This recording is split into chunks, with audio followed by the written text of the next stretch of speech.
Cermati begitu ya, Anda baru saja pulang dari Merauke Ya. bersama kunjungannya dengan Presiden Prabowo Subianto. Ini seperti apa progres pembangunan sawahnya, Pak? Jadi kami kan baru 1 tahun nih menjadi menteri. Kemudian menteri yang periode Pak Prabowo, Bapak Presiden, itu baru 1 bulan. 1 tahun yang lalu kami rancang memperbaiki regulasi, kemudian sumber daya yang ada, kemudian pendekatan kita seperti apa. Pendekatan kita ke depan adalah transformasi pertanian tradisional menuju pertanian modern. Kemudian salah satu wilayah yang kami bangun adalah Merauke. Nah, kemarin kunjungan pertama Bapak Presiden ke Merauke, kami tunjukkan yang lahan optimalisasi dan ada lahan cetak baru.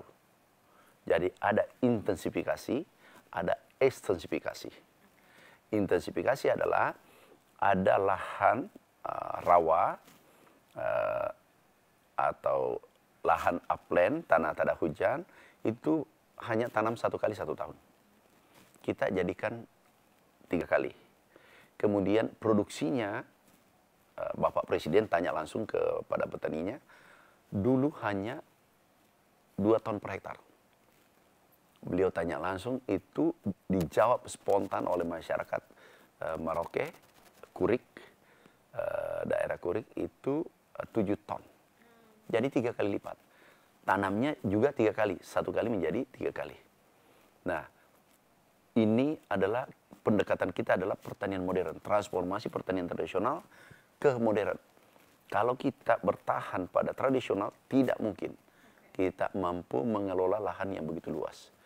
Nah, kemarin kunjungan beliau melihat langsung dari udara, kemudian mendarat, lihat langsung di lapangan, itu sudah mencapai 40.000 hektar. 40.000 hektar. Ya, kita akan kembangkan di luar dari 1 juta cetak sawah.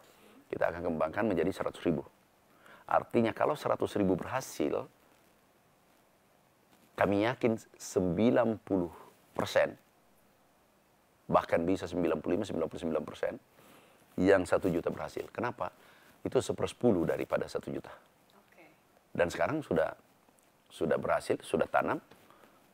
Ini sekarang tanam ketiga kalinya. Jadi kami membuat klaster semua cetak sawah baru dan intensifikasi, ekstensifikasi. Ini klaster ini kita membangun pertanian modern. Apa tujuannya? Karena tenaga kerja, luas lahan, tetapi tenaga kerja kan terbatas. Nah, kalau menggunakan full mekanisasi, mulai hulu sampai hilir menggunakan mekanisasi, peningkatan indeks pertanaman, tanamnya 1 kali bisa jadi 3 kali. Produktivitasnya bisa naik 2 kali, 3 kali. Kemudian biaya produksi turun sampai 50%. Contoh, kalau panen padi itu manual, 1 orang panen itu 25 hari. Tapi dengan alat combine harvester yang dipakai Bapak Presiden kemarin, lihat kan dipakai, itu hanya 4 jam 1 hektar. Jadi bisa dibandingkan 25 hari dengan 4 jam. Tidak cukup 1 hari. Nah, itulah tujuan. Dan nantinya klaster ini sejajar dengan negara maju. Saya ulangi, klaster pertanian modern ini sejajar dengan Amerika.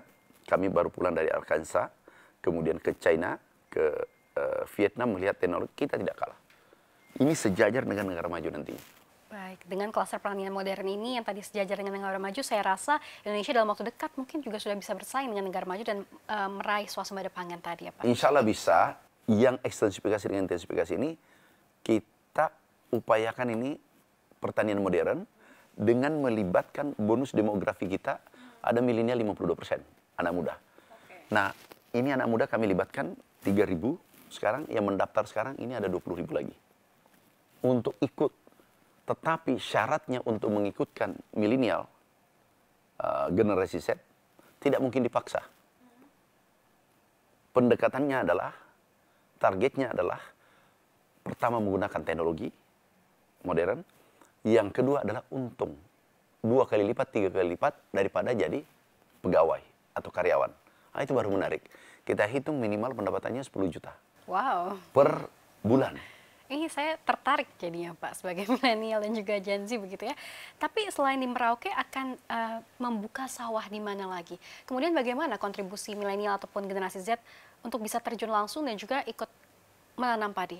Pertama, untuk menarik, kan ini ada kekuatan kita adalah milenial, lahan, kemudian teknologi. Ini 3 kekuatan kita. Nah, lahannya luas ada. Kemudian teknologi ada, sekarang sudah tersedia. Kami anggarkan 10-15 triliun. Kemudian ada milenial.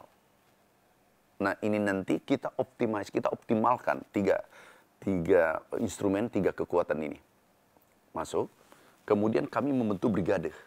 200 hektar dikelola 15 pemuda.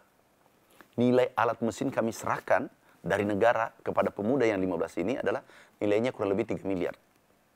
Kemudian penghasilannya adalah minimal 10 juta, kalau rajin bisa 20 juta bersih per bulan.